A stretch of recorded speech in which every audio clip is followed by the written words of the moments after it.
नमस्कार देवियों और सज्जनों, मैं हूं आपका हर्बल साथी। आज हम बात करेंगे जांघों के बीच होने वाली असहज खुजली, जलन और रैशेस की, जिसे हम कच्छ लगना कहते हैं। यह समस्या गंभीर त्वचा रोगों का कारण बन सकती है और आपके दैनिक जीवन को प्रभावित कर सकती है। अगर आपको बार बार कच्छ लगता है या जांघों में रैशेस, खुजली, जलन या सूजन होती है, तो इसे नजरअंदाज करना खतरनाक हो सकता है। आइए जानते हैं इसके 3 मुख्य कारण और 100% देसी समाधान। यह विषय अत्यंत महत्वपूर्ण है क्योंकि स्वच्छता और स्वास्थ्य एक दूसरे से गहरे जुड़े हुए हैं। हमारा उद्देश्य है आपको उन गलतियों से अवगत कराना और सही दिशा दिखाना, ताकि आप इस कष्टदायक स्थिति से बच सकें और एक आरामदायक जीवन जी सकें। हमारी त्वचा, विशेषकर गुप्तांगों के आसपास की त्वचा, अत्यंत संवेदनशील होती है। सिंथेटिक कपड़ों से बने अंडरवियर पहनने से हवा का संचार नहीं हो पाता, जिससे पसीना त्वचा पर जमा होता है और नमी कई त्वचा समस्याओं की जननी बनती है। टाइट कपड़े त्वचा पर दबाव डालते हैं और चलने फिरने या व्यायाम के दौरान त्वचा से रगड़ खाते हैं। यह निरंतर घर्षण त्वचा की ऊपरी परत को क्षति पहुंचाता है। पसीने का जमाव और निरंतर घर्षण का सीधा परिणाम होता है त्वचा में जलन, लालिमा और खुजली का एहसास। यह स्थिति फंगल संक्रमण जैसे गंभीर त्वचा रोगों के लिए आदर्श वातावरण तैयार करती है। सही कपड़े का चुनाव और सही फिटिंग अत्यंत महत्वपूर्ण है। सूती कपड़े जो हवादार होते हैं और नमी को सोख लेते हैं, इस स्थिति में बेहतर विकल्प है। बहुत अधिक टाइट कपड़े पहनने से बचें। अब हम आते हैं दूसरे महत्वपूर्ण कारण पर, फंगल संक्रमण। हमारे आसपास और हमारी त्वचा पर कई प्रकार के सूक्ष्म जीव, बैक्टीरिया और फंगस मौजूद होते हैं। सामान्य परिस्थितियों में ये हमें कोई हानि नहीं पहुंचाते।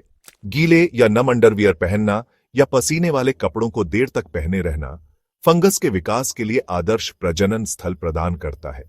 कैंडिडा नामक फंगस त्वचा की ऊपरी परतों को संक्रमित करता है, जिससे तेज खुजली, जलन और त्वचा का लाल पड़ जाना जैसे लक्षण उत्पन्न होते हैं।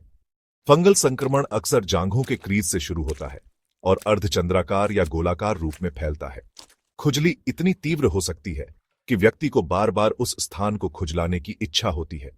फंगल संक्रमण अपने आप ठीक नहीं होते और यदि अनुपचारित छोड़ दिया जाए तो वे और भी फैल सकते हैं। स्वच्छता बनाए रखना, प्रभावित क्षेत्र को सूखा रखना और उचित एंटीफंगल उपायों का प्रयोग करना आवश्यक है।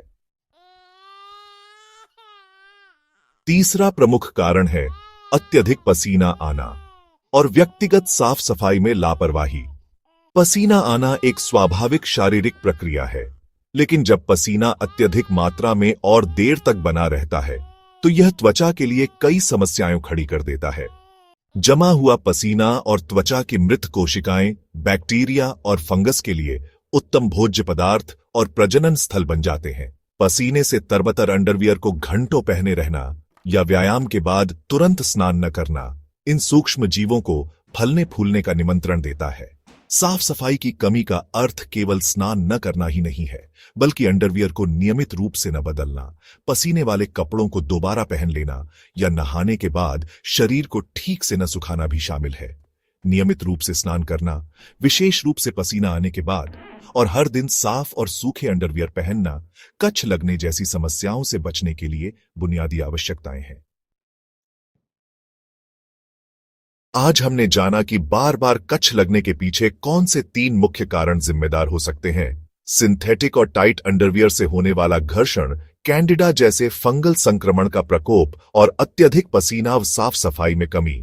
सूती और ढीले अंडरवियर पहनना, प्रभावित क्षेत्र को सूखा और स्वच्छ रखना, नियमित रूप से स्नान करना और संतुलित आहार लेना। ये कुछ ऐसे सरल देसी उपाय हैं जो आपको इस समस्या से दूर रख सकते हैं। आपका स्वास्थ्य आपके अपने हाथों में है। छोटी छोटी सावधानियां बरतकर और अपनी जीवन शैली में सही बदलाव लाकर आप न केवल इस विशेष समस्या से बल्कि अनेक अन्य रोगों से भी अपना बचाव कर सकते हैं। हर्बल लाइफ गाइड को सब्सक्राइब कीजिए और ये वीडियो शेयर जरूर करें। धन्यवाद। नमस्कार।